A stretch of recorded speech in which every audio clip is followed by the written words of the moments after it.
नमस्कार। आज के इस शानदार विश्लेषण में हम हिंदी साहित्य की एक बेहद दिलचस्प और कालजयी रचना मोहन राकेश के नाटक आषाढ़ का एक दिन की गहराई में उतरने वाले हैं।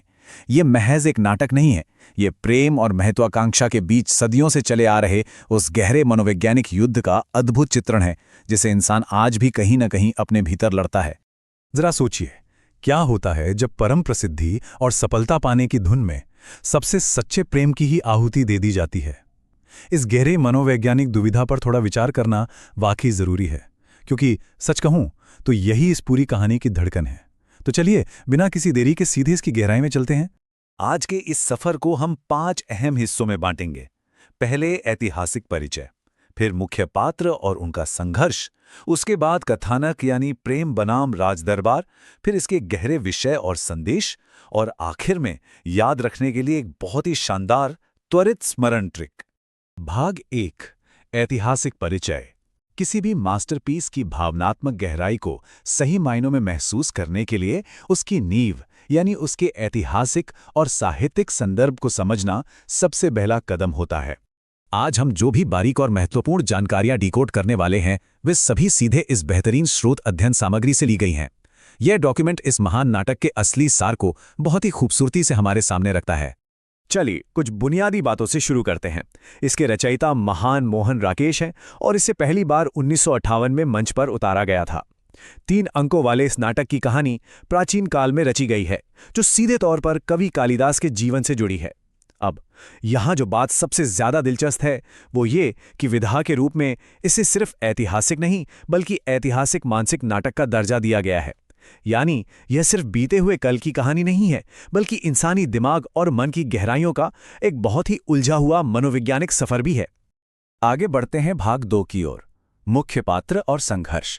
सच मानिए तो इस नाटक का असली जादू इसके किरदारों के आपसी और अंदरूनी टकरावों में ही छिपा है।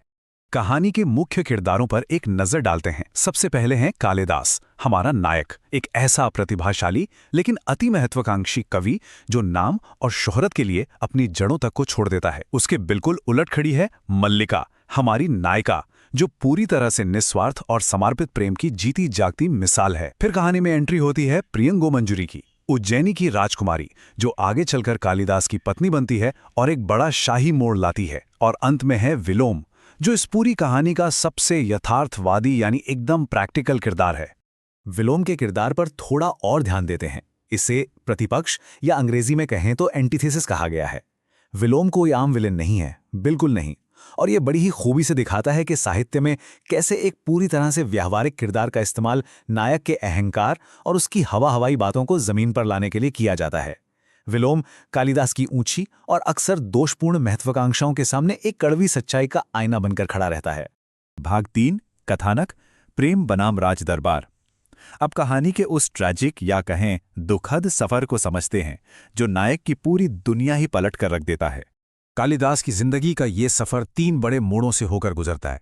पहला, अपनी कला को दुनिया तक पहुंचाने की चाह में वो पहाड़ों की उस खूबसूरत शांति और मल्लिका के निस्वार्थ प्रेम को हमेशा के लिए पीछे छोड़ देता है।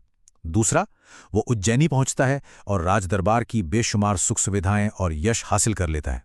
लेकिन तीसरा और सबसे अहम मोड़ है वो चुभने वाला एहसास कि बाहर से मिली ये सारी कामयाबी उसे अंदर से बिल्कुल खाली कर चुकी है। इस बाहरी सफलता की अंधी दौड़ ने सिर्फ कालिदास को ही भीतर से खोखला नहीं किया, बल्कि पीछे छूट गई मल्लिका की पूरी सच्चाई को भी हमेशा हमेशा के लिए बदल दिया। आइए अब रुख करते हैं भाग 4 का, विषय और संदेश। देखते हैं कि ये पूरी कहानी उन बड़े दार्शनिक सवालों से कैसे जुड़ती है जिन्हें लेखक ने बड़ी ही चतुराई से उठाया है।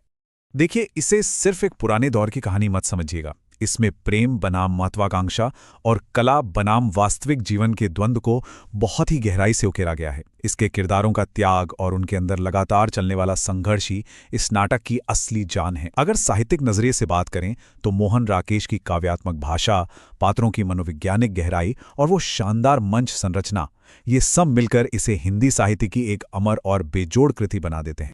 तो सबसे अहम और चुभने वाली बात ये निकल कर आती है कि सफलता अगर सच्चे प्रेम और गहरे मानवीय रिश्तों की भारी कीमत चुकाकर मिले तो वो इंसान के अंदर ताउम्र एक भयानक अधूरापन छोड़ जाती है।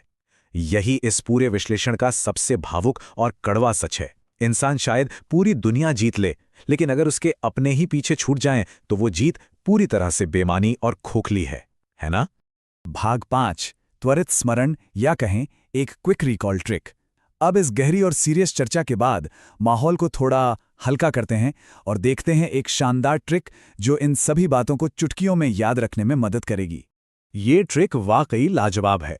इस नाटक के नाम आषाढ़ का एक दिन के हर एक अक्षर में एक बहुत गहरा अर्थ छिपा हुआ है। ध्यान से सुनिएगा।